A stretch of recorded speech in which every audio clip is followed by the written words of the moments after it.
Good morning guys. Magandang umaga po sa inyong lahat.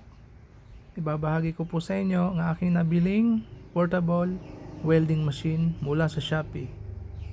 Bale 3 araw ko lang po siyang inantay. Ayan, dumating na nga po. At papakita ko po sa inyo ang laman ng box na ito. Ayan.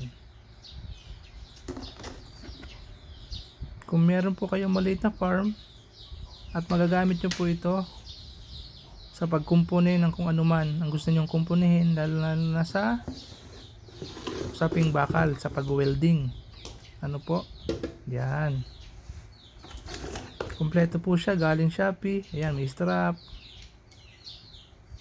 handle po ng ano para sa maskara. Yan, sulit na sulit, sa halagang 2,000 lang po mga ka-farmers. Ayan,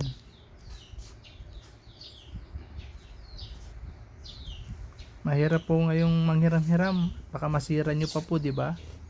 Kaya yan, Kawasaki po ang tatak, 300 amperes po mga ka-farmers. Yan,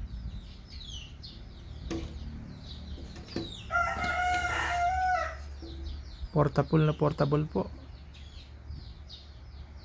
magaan dalhin. Nire-recommend ako po sa inyo ang portable Kawasaki na yan, sapagkat base sa review, maganda nga daw po.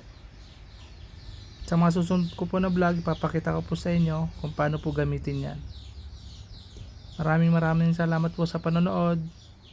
God bless everyone.